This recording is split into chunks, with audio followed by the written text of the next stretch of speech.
You got it. Sounds great. So today we are going to do some latte art. Good morning, everybody. I hope you guys are all ready. All right. So we are going to go over some beautiful latte art. And we're going to start with talking about what makes really good latte art, okay? And there's a few basics that we look for when we're talking about what makes beautiful latte art. We're going to talk about definition and symmetry and balance and then complexity. Okay, so let's look at this beautiful design that we've got here for you. Let's start with first talking about definition. When it comes to latte art, for me, it's not enough to just get a design in a cup. I want something that's poured really well. I want something that has great technique to it. It doesn't need to be overly complex. I just want it done well. Simple but well to me is more important than complex and messy. So we're really gonna hone in on those details of how to really refine your pours today, okay? So starting with how do we get great definition? Because in order to do great art, you really wanna have beautiful definition there. Looking at this design here, you can see we've got beautiful two colors, okay? Brown and white. And when you want great latte art, that's what you want to see. You want to see just two colors. Looking at these pours down here, they're not bad, but you can see they have a lot more shading to them. They've got a lot more beige kind of going on. A really beautiful, well done design. Two colors, brown and white. So you always want to go for great definition with whatever pour you're going for. The darker the brown, the crisper the white, the better the pour. So always be thinking about how do I improve my definition. All right, next up, symmetry. Looking at this design here again, you can see that tea goes right through the design so beautifully. Not only does it go perfectly down the middle, but look at from side to side. Look at how even the leaves are all the way across the top. That's a really difficult thing to do, but that's what makes a beautiful pour stand out from the rest, is having that beautiful symmetry in the cup.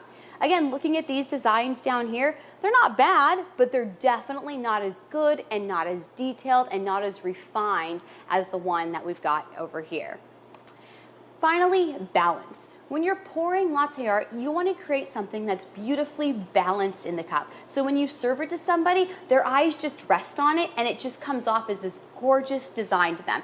And it just sits so beautifully and perfect. No matter what size cup, no matter what the drink is, you just want the design to sit really balanced in the cup. And that's what we've got here as well. You can see this beautiful brown frame just helps to kind of set that design in the cup. Again, we come over to these ones and you can see they're nice, but your eyes are almost a little bit more distracted by how they aren't as balanced in the cup or how it's not as crisp. Your eyes don't rest as easily. So when we're talking about latte art, one of the things that I always find interesting is sometimes people are like, oh yeah, I'll just kind of pour and keep trying it. And don't do that. There's like real technique that you want to kind of do here to really improve your pour and get these beautiful crisp designs that really stand out to people. And that's what we're going to really talk about today, is kind of the detail that goes into the pour and the technique to really help elevate your pour to the next level. So how do we get these perfect pours that we just saw? First, it is all about your milk. Your milk, your milk, your milk. Latte art comes back to your milk each and every time, okay? So if you don't have great milk, do not pour it. One of the things that will make learning latte art so much more difficult for you is if you do not have consistent milk. So before you ever get to pouring, just steam. Steam, steam, steam. What I want to see you do is take your steaming pitcher, whatever size pitcher you're going to use, take whatever size cup you're going to use, okay? And what I want you to do, steam your milk. Measure your milk before you steam. So let's say for this cup, I'm going to use 9 ounces of milk. I'm going to put 9 ounces of milk in here. I want you to steam it, and then I want you to pour it in the cup. And I want you to have enough to just fill the cup. You can measure it afterwards. Maybe you want to have an ounce left, maybe you don't. But what I want you to do is get consistent milk each and every time. Meaning, if you steam and you don't have enough to fill your cup, you did not steam the same way you did previously, right? So measure your milk that goes into your pitcher to start with. That way, you know you're gonna have consistent milk. So when you start with latte art, pick one pitcher and one cup that's gonna kind of be your baseline. That way, you know you're using the same amount of milk each and every time, and you should achieve the same results with your milk each and every time. Okay, so when it comes to what type of milk to use. So today I'm just going to use whole milk. I do think whole milk works really well, really beautifully. If you are into alternative milks, there's some beautiful ones out there right now. I would absolutely recommend picking up Barista series of whatever kind of milk you're going to do. There's some great ones. Try them all, see what works for you, see what you like.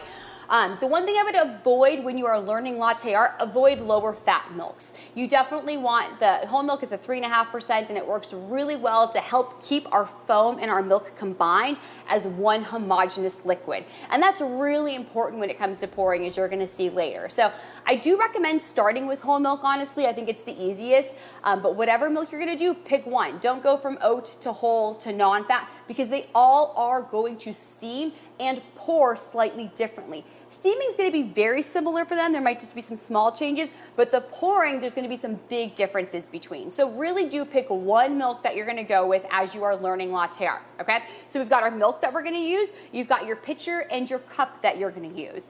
Now it comes into steaming the milk, okay? So when you are steaming the milk, I'm going to go to this video now and kind of show you exactly what we are looking for. Steaming milk should be the easiest thing that you do, because guess what? You have a machine that does it for you. You don't actually steam the milk. You just set everything up properly and then let the machine take over. Don't get in the way of the machine. Just let it do its thing. So as you're going to see the way I do it and the way you're going to see on this video, super simple. So before you get all crazy with your steaming at home, try this technique and try and adapt it to see if you can make it work for you, because this is going to give you really easy, really consistent results, okay? So first thing that I want to hone in on is our steam wand and our steam wand tip, okay? Almost every steam wand out there, home or commercial, is going to have a steam wand tip that's removable. And I don't care that it's removable right now, but what I do care about is that line where that knob, where that tip attaches to that wand. This is gonna kind of be our baseline, okay? So for instance, when I'm steaming milk for my lattes, I know I'm gonna submerge my steam wand so that my tip just covers these little round knobs on my steam wand tip. And that's where I'm gonna place my steam wand and position it every single time to give me super consistent milk. So you wanna find that kind of baseline for yourself, okay? So now I'm gonna play the video to talk about kind of what our next steps are. So when it comes down to what you're gonna see, let's blow this video up for you guys. Beautiful. You can see I've got my steam wand tip in. You can see my steam wand is near the side of my pitcher, but it's not touching the side. Now, what you really want to hone in here is that beautiful whirlpool that we have going on with our milk. And that's what you want to be able to see your milk doing, is you want to have that beautiful whirlpool going on, okay? That is the key that tells you you're on the right track. Notice, I did not move my steam wand once while I was steaming. I didn't push it up, I didn't push it down, I didn't do any of that stuff. The idea is that you find that place on your steam wand's tip where when you turn on your steam wand, you hear those little whispers kind of start, and then that's creating your foam. That foam creates volume. That volume raises up, covers up the steam wand tip so the milk can finish heating properly. Okay, so listen on this one. Always start with purging your steam wand. That's always going to be step one. Then what we're going to do, place it just like I said. I'm going to get my steam wand tip so it's just showing. Ready? I'm going to turn it on. Hear those beautiful whispers? And now they're getting a little quieter. And a little quieter. And now my milk is just heating. And now I'm going to turn it off. And I didn't touch it once, and I didn't do anything. And that's what you want to do, is a whole lot of nothing when you are steaming. And that's going to give you incredibly consistent results, time in and time out. Now the next thing, after you've got your beautifully steamed milk here, is you have to texture your milk. So let's go and look at what texturing our milk looks like, okay? So when we talk about texturing our milk, what we are looking for is that's giving us that homogeneous mixture that we're talking about, right? That's keeping our milk and our foam combined, which is key when it comes to pouring. So if you look here at my milk, see that swirl that I'm doing here? This is my texture. If you ever take a class with me, you're gonna hear me say texture, texture, texture, texture, texture, texture, texture, texture, texture. I say it 1,000 times in any pouring class, because you have to make sure you are texturing your milk before you pour. We need to make sure we've got one beautiful, homogeneous, glossy mixture here. That's what we are looking to get in order to get a beautiful latte art, okay? If we have foam and we have milk, it's gonna be much, much harder to pour and to get anything out consistently. So the reason we're texturing is we're just keeping everything combined. That same whirlpool that was happening while we were steaming, we're emulating with this texture. So this texture, see, just smooth, just easy. It's not this. If you're doing this and you're splashing, this is not what you want to be doing. You need to rein that in, okay? Because that is not what we are looking to do. It should be smooth. It should be easy. If you need to, walk around with a glass of water and just swirl the water, keeping that nice smooth motion. It's not a choppy back and forth. Just nice and smooth. And you're gonna see in every video that you're gonna watch today, you're gonna see before I pour, I'm texturing. And I don't mean like I texture and then I wait for a few seconds and then I pour. I mean it's texture to pour, because you wanna make sure that that is happening quick for you, okay? So what is the first key of latte art? Milk, milk, milk. Make sure you have good milk. Make sure you have consistent milk. So what I want you to first do is I want you to take your milk, take your pitcher, I want you to just steam 10 times and then measure it. That's all you're gonna do. And you should end up with, use a measuring cup. Don't even use this cup. Start by measuring out 9 ounces of milk or whatever it is that you wanna do. And then when you're done, you should have 11 ounces of milk and get that every single time. If you start with 9 ounces and then you go with 10 ounces and then it's 13 the next time you steam and then it's 9 the next time you steam and then it's 10 the next time you steam, you're a hot mess. You gotta get it together. So remember, we wanna start with the same in and we wanna have the same out. That tells you you've got consistent milk. That tells you you are ready to pour. Now, what if you go to steam and you're not getting a whirlpool? That means you probably need to use a little bit less milk.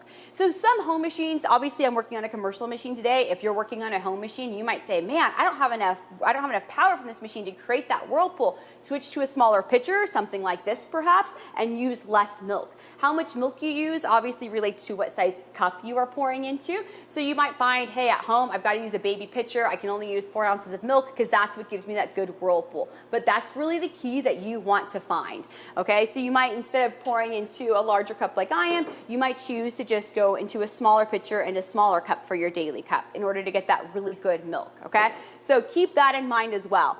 As far as what style pitcher you want to use, you can use whatever you want. Use whatever you've got at home, use whatever your machine came with. The biggest thing is you just need to make sure you've got a spout, okay? You don't want to have a lipped or a bell pitcher as we call it. You just need to make sure that you have a good spout.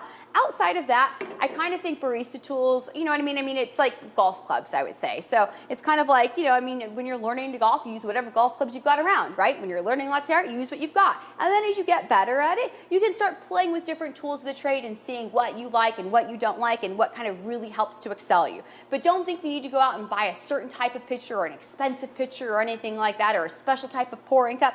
You can do it in anything, just make sure your milk is consistent. That is going to be so much more important than a specific type of pitcher or a specific type of cup. Consistent milk, consistent milk, consistent milk. I know you're thinking, is she ever gonna pour? Maybe not, because if you don't have consistent milk, then you will never pour. It starts with your milk. I cannot stress that enough. So many people take so much longer to learn latte art than they need to, because the more different your milk, every time your milk is different, you must change the way you pour. If my milk is thinner, I have to pour differently than if my milk is thicker. All of those make a difference. So the more inconsistent your milk is, the more you're just having to change and adapt and you're not getting the same results. You want to make it easy on yourself to be successful. How do you set yourself up for success with latte art? Have great, consistent milk. I cannot stress that enough. Okay, I feel like I've stressed it. So again, going over the texture, this is just another video of that kind of texturing of the milk that we're talking about here. As your milk sits, your foam and your milk start to separate, as you can kind of see there. That texturing just brings them together for us. We just want to pour one unit. If we don't, we'll have our foam plop out on us. Maybe you've done that before. Maybe you've had, oh man, I was pouring and it was all milk and then my foam just plopped because you didn't texture. You got to texture, texture, texture. I know, I'm going to say it a ton. You're going to hear me say texture, texture, texture. It's not going to stop. But now that we've got our good milk, all right, we've got our good milk, let's go on to the next step. So let's talk about how we are actually going to pour and our steps for pouring, okay? So first we need to get some shots in our cup. So I'm gonna get some shots going for us really quick. How much espresso you use depends on what size cup you're pouring into. I'm using a 12-ounce cup here, so I'm gonna use 2 shots of espresso, pretty basic there. You can use whatever you like. If you like 4 shots, go for it. There are no rules saying how many shots have to go in a cup. It is all personal preference there, so do not worry about that. All right, and then while my shots are going, we're gonna go ahead and get our milk steaming as well, and we're gonna follow those same basic principles that we've been talking about the whole time. I'm gonna line it up and I'm gonna leave it. Kind of like a set it and forget it thing, if you will. I promise you this technique, if you can make this work for you, will change your life. Oh yeah, look, hands off. No, look, Ma, no hands. That's how you want to do your steaming. Look, Ma, no hands. That's what you want to get to. It will give you the most consistent results. And again, latte art is all about your milk. I cannot stress it enough. When you come to a latte art class, half of it is just milk, because if you don't have good milk, nothing else matters. So really find a way where you can get super consistent milk from time to time. Okay, so we've got our shots. We've got our perfectly steamed milk here. Now you can either hold your cup, you can set it on the counter. It's kind of whatever's comfortable for you. This counter's a little high, so I'm probably just gonna set it on here because I don't need to like pour up here. Get like a nice loose position when you're ready to pour, right? Like you wanna be loose because we gotta let the milk flow out. So you can't like, I'm not somebody who can like pour up here all high and like stiff. Some people like to get really detailed and close. I like to kind of keep it more loosey-goosey, if you will. All right, so texturing, texture your milk. Okay, we've got our shots here. We're gonna start when we pour, we're gonna pour so that our milk is, our tip, is about 3 inches away from our crema. You do not need to pour any higher than that. And you're just kind of showing off for no good reason, frankly. So don't do that. Just start with your pour. I like to start with my cup tilted. Personal preference there, you can do it either way. So we're gonna pour 3 inches from our crema, give or take, right into the center of the liquid, not the center of the cup, the center of the liquid. We're then going to come close, and here we're going to pour a nice Rosetta here to start us off today. And ta-da! It's just that easy, people. It's not just that easy. It takes some work. But we've got a nice, beautiful frame around here. We have 2.5 colors. I have a little bit of beige right there. I'll admit it. I don't like it. It could be better. But it's got nice balance in the cup. It's got nice symmetry to it. It got a nice straight line. My leaves match up side to side. So you got an idea here of how we start. Now, what other pours can we do? You don't start with pouring a Rosetta when you're learning latte art. That's probably another big mistake people make, is they are seeing all these beautiful designs poured online, and they come, they're like, I want to pour a 7-layer tulip with a heart on top and wings on the side. That's not where we start, hun. Let's bring it back. We're going to start with the beautiful circle. Don't be bummed. Circles are the most important part of latte art because they are the foundation for every other thing that you're going to pour. So I pour circles all the time because they help rein me in. They help me refine my technique. They help bring me back to the basics, the fundamentals, okay? So circle, you are gonna start with a circle. And when you perfect a circle, you can move on to other things. But let's start by talking about a circle, all right? So we're gonna go back to the video now. So for our circle, okay, ready? We are going to watch this video, I promise. Yes, here we go. All right, ready? So I'm starting 3 inches from the top. I'm pouring in the center of the liquid, Bring my pitcher down. You can see the white starting to appear. And then I pour quickly into it while I level my cup. And ta-da! It's a beautiful circle. That's what you want to see there. I do all my own stunts in this presentation. Thank you very much. So anyhow, continuing on, my videographer, though, does cut me off at some awkward times. So bear with me on some of these videos. But you'll get the idea. So now let's watch the circle again, because this is, again, the foundation for every single thing that we're going to do. So you have to get this. When you start doing latte art, don't be like, oh, my circle's good enough. I'll move on. If it's not perfect, it's not good enough. It's a circle. Make it perfect. You can do it, okay? Don't settle. Make it perfect. Right, watching the circle again. Okay, so I texture.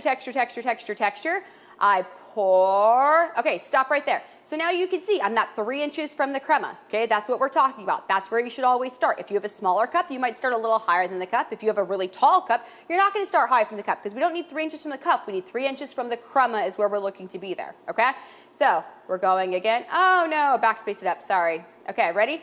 So I'm going to pause it again. Okay, so we're pouring, and now ready? Watch right there. Okay, notice I bring the pitcher down to the cup, okay? There are 3 P's that we're going to talk about today. Pace, proximity, position, okay? These 3 P's are how we are going to create beautiful art. They are the technique that make up our beautiful designs, okay? So you can see I bring the pitcher down. We start with the pitcher a little bit higher so we can sink our foam below the crema, but then we get super close. So in order to build our design, we lay our foam on top of our crema, okay? That's our proximity. That's our distance that we're talking about. So now we're super close. Now watch the speed of the pour. For all of these pours that we're doing, I want you to watch the three things: the pace, proximity, and the position. So the pace, watch the speed of the milk as we are pouring. Watch the proximity, the distance of the pitcher, or the spout more appropriately. The spout to the crema, okay, not to the cup, to the crema. And then the position. Watch where the spout is positioned for each pour, okay? So I come nice and close, and now watch the pace. Look at how fast, look how much milk is coming out right there. Speed is huge in latte art. Everybody is so worried initially when they're learning latte art about overflowing the cup. Overflow it, get used to it, it's okay. Overflow the cup, it's fine. Pour over a sink if you want to as you're starting. That's totally cool, but get that milk out. The slower you pour, the more your milk and your foam separate, and the harder it is to actually get your design onto your cup. So don't be afraid of speed. Speed is your friend when it comes to this, all right? So we're gonna be aggressive in our pours. I say that a lot. Be aggressive, be aggressive, be aggressive with your milk. Get that milk out, okay? And then as I level my cup, my design finishes. Okay, so we're gonna watch the circle one more time, because what I want you to watch this time, I start with my cup leveled, which I think makes for an easier pour. It's a little bit of, honestly, tomato. You'll see people do it both ways. I like to tip my cup because it allows me to get my spout closer to my crema easier, is a big reason that I like to do it. And then the other reason is because if I have my cup right here and I have my espresso on top, if I tip my cup, it allows me to pool my espresso, so I have a bigger, deeper well, so I can end up with a nice brown top, which is what I want. I want to maintain, remember, we want that definition, we want just those two colors, so it gives me better definition by maintaining that brown crema on top. If I kind of pool it so that I can sink that foam and keep that layer on top. Okay, we're gonna watch the circle one more time. Here we go, ready? And we're pouring, and now we're coming close. Okay, right here, I'm pausing. So watch the liquid right here. Watch at the back of the cup, okay? You're gonna see that I level my cup, I set it down at the same pace that my cup is filling, okay? So watch this, and now my pour speeds up, fast, fast, fast, right there, right there, right there, right there, right there. So notice how slow, my cup does not go, okay? My cup does not go from here to here. It goes from here to here. Makes sense? See that? It goes with it. As I'm pouring and my cup is filling, it's loving. It's not here, here, which is one mistake that people make that we'll get to. So pay attention to that in all of these designs as well. Okay, so I think we've got the circle down, right? We've got the foundations. We're gonna pour in the center. We're gonna come close. We're gonna pour quickly to get that foam out to build our big, beautiful circle. And then we're going to level as we fill. Now, let's go to the heart. Now, the fun thing about the heart is once you've got the circle down, you are right there for a heart. But do not skip the circle. Do not start with a heart. You're gonna make a fatal mistake that I'll get to later. Do not start with the heart. Start with the circle, okay? So, for the hearts, we're gonna do the same exact thing. Ready? Watch the video. Texture, texture, texture. Come, ready? 3 inches. Come down, and pour, and level, and level, and level, and level, and level, and level, and I'm gonna stop it right there and pause it. Look, my cup is totally full. That is key. When you are pouring a heart, you don't cut it until your cup is full. Okay, you don't cut it when you're an inch from the top. You don't cut it when you're getting close to the top. You don't cut it when you think it's gonna overflow. All the way full. Fill that sucker up, and then you cut it. Watch how little milk kind of goes through in that cup. That cup is slow and intentional and deliberate. You are not just like whoosh and rushing it through. Do not rush it. That will ruin all of the hard work you put into up to this point, which is why you start with a circle, because you've learned patience. You've learned the pause by starting with a circle. So now with the heart, you're ready to just, ready, back to the video. Gently cut it. Look how slow that pull through was. Slow, deliberate, intentional. That's what you're going for. Ready? We're gonna do the heart just one more time. Same thing as the circle, texture, texture, texture. And we're 3 inches. We start pouring. Our cup gets about halfway full. We bring our spout down. We start pouring quickly to get our wide out to build our design, and gently cut it through.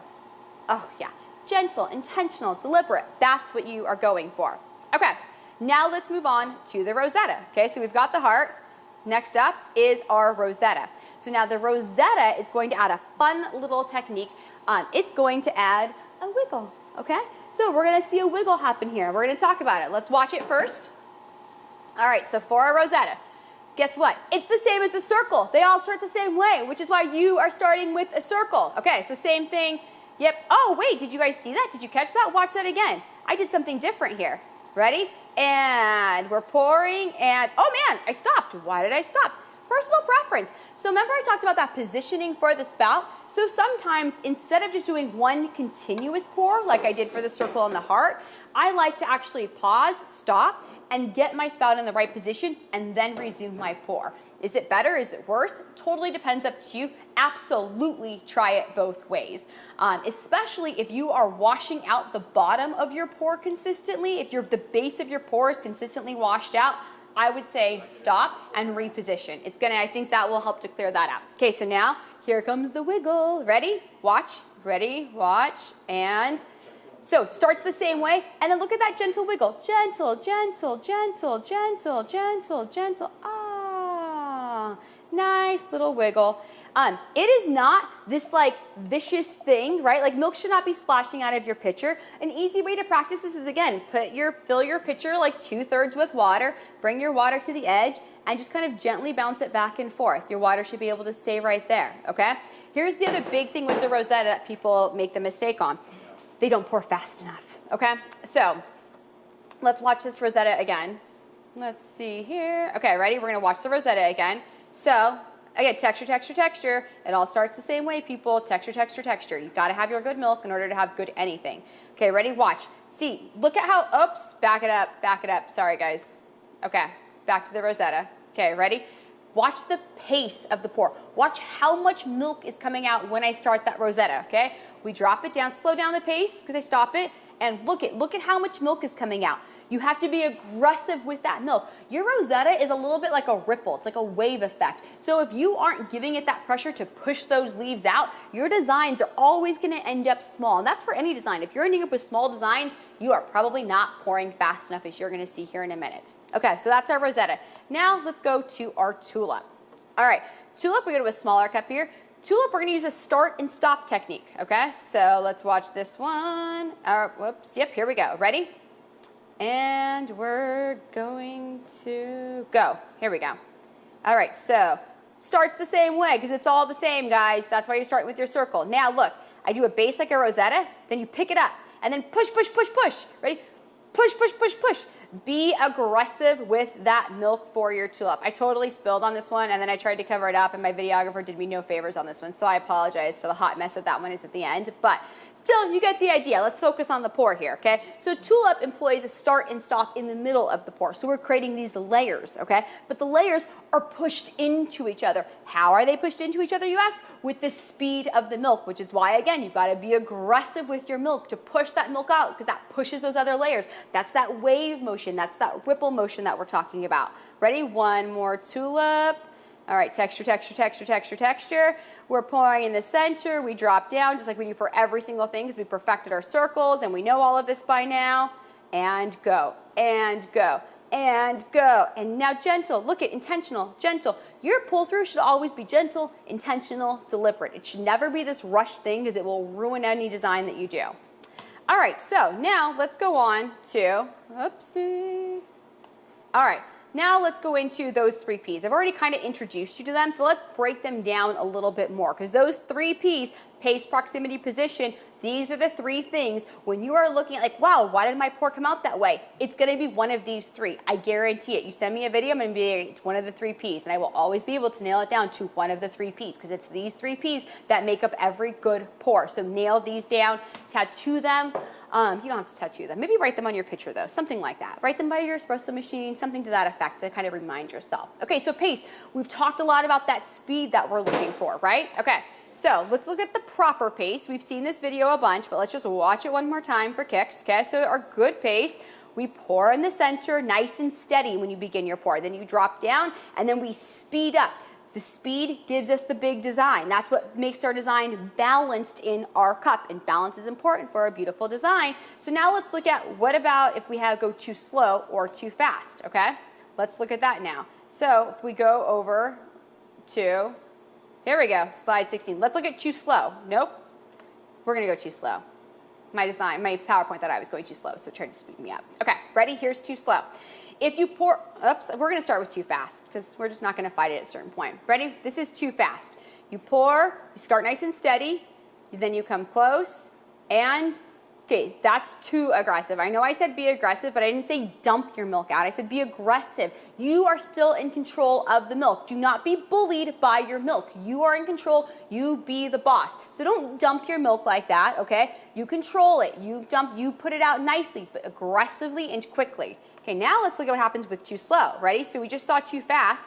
Here's what happens when you go too slow, when you're kind of afraid of your milk. Again, you're being bullied by your milk. You're like, I don't want to overflow my cup, so I'm going to pour slow. No, don't pour slow, because look what happens. Oh, nothing happens when you pour too slow. Why does nothing happen? Because all of your foam is staying in your pitcher instead of getting out on top of our crema where we want it. So you can't pour too slow, you can't pour too fast. Speed and the pace of your pour is huge when it comes to art. So when you're looking at how do you refine your technique, look at your pace. This is a huge one. I'm huge. When you're learning how to write, videotape yourself. You have to have somebody videotape your pour because then you can go back and watch it and see exactly what you do and kind of diagnose it. I'm huge on that. Even in classes, I'll videotape it with people and then we'll kind of break it down together. So videotape your pour. Okay, so that's our pace.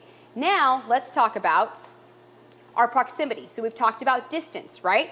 So the only way the design works is by laying our foam on top of our crema. If we don't get close enough, instead of laying on top of our crema, our foam falls beneath our crema, like in that initial pour. Or even worse, it kind of like splashes onto it and then we get all that beige, which we do not want. Because how many colors do we want in our designs? 2, brown and white. We don't want beige, we don't want any of that shading, okay? So let's look at what we're talking about here. Here is not getting close enough. Watch, ready? Everything's gonna go good. So, texture, notice the texture in every single one. Notice that technique is the same in every single one. Look how high I am. What's coming out? Oh, nothing's coming out. What's happening? Nothing's happening. Nothing is happening. Why? Because I'm not close enough. My foam is sinking below my crema instead of laying on top of my crema like I want it to. So you have to make sure when I say get close, watch the next video. You literally want to get your spout within ½ an inch of that crema to get your pour out there because we are literally placing that foam where we want it, okay? So now let's talk a little bit about position, okay? Sometimes people look at the spouts like, oh, I don't even know how that happened. I don't even know why it's over there. It's over there because you put it over there, okay? The milk just doesn't go there. It follows wherever you put your spout. That's where the design goes. The design follows your spout, okay? So you have to put your spout in the exact position where you want your design. Example, watch this. Ready? Okay. Look, notice the texture in every single video. They all start the same, right? Now we're gonna drop down. Where's my spout? Where's my spout? Is it in the center? No, it's at the top of my cup. So where's my design? My design is at the top of my cup. That's not pretty, that's not balanced. That doesn't have good symmetry to it, okay? Your design follows your spout. I cannot stress that enough. So many people are confused at why their design ends up where they want it to. Now watch this one, okay? Again, your design follows your spout. So in this one, texture, texture, texture, okay? We pour in the middle, just like we've been doing for all of them. We get nice and close, and watch, ready? Instead of staying in the same spot, look, I'm pulling my pitcher back, I'm pulling my pitcher back, I'm pulling my pitcher back, and then I'm gonna pull through. Long, skinny Rosettas are because you're pulling back. They are you, okay? You're the problem if you have a long, skinny Rosetta. It's because you pulled back. Now, sometimes you might want a long, skinny Rosetta if you're doing like a multiple design in a cup sort of thing. But if you're doing just a normal one, you probably want to have those leaves kind of round out like we talked about and like we saw in the very beginning. So if you have a long, skinny Rosetta, it's because you're pulling back. Because what does your design do? It follows your spout. If you're pulling your spout back, then your design's going to go back. But remember, for a Rosetta or for a tulip, we want that wave motion. We want that push. So one of the big mistakes that people make is when they're doing Rosettas, they see the white or the leaves coming out and they immediately start pulling back. Don't pull back. You stay, you stay, you stay. Okay, now let's watch a few other designs. Let's talk about how we improve our pour, kind of take it to the next level, if you will. So you've seen on kind of all of my pours, I kind of move my pitcher around a little bit. Why do I do that? Well, it's called chasing the white. Okay, so watch this one. So in my very initially, and this will happen to you when you start your pour, when you initially start pouring, you're gonna notice it's very common to end up a little bit of white on top, okay? See that white right there? You pour directly over it, and then you sink it down, and that gives you that nice dark brown base that you're looking for, okay? So when you're chasing, so the reason you see us moving around like that is because we want to have a nice even brown surface. And a lot of times when you do that initial pour, you get some white out. So just pour directly on top of it, and that will sink it and give you the surface that we're looking for. All right, let's look at another one here. The start and stop. So this is what I talked about kind of on my initial videos. You can start and stop, or you can do one continuous pour. Here, I don't know what I do. I stop, and then I go back to it. Okay, we're gonna watch this Rosetta just one more time because I really wanna talk about how you pause on Rosettas and some of the mistakes that people make. I know this one's a little bit fuzzy, so sorry, but watch this, ready? So you come down and, okay, get ready to watch really closely, okay? What I want you to watch is how while that bottom is building, we are not moving our pitcher. Do not move your pitcher at this point, okay? I would say the big mistake people make in latte art, and I know I've listed a whole bunch of them, is they do too much movement. You move way more than you need to. Remember, it's between the milk and the espresso. You're just kind of holding it, so hold it and stay put. People in general do too much, right? Like steaming, ups and downs and all arounds. No, leave it. Same with your milk. Find your position, stay with it. Ready? Watch this, okay? And we get close. Watch. I stay, and then I kind of jump back.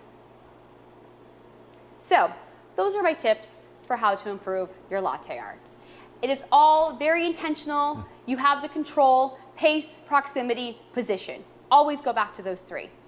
Yep. At Klatch Coffee, we focus on buying only the top 1% of coffee available. When we bring in a new coffee, we do a series of roasts to get the flavor just right, something we call peak of flavor, so that you can love the coffees as much as we do.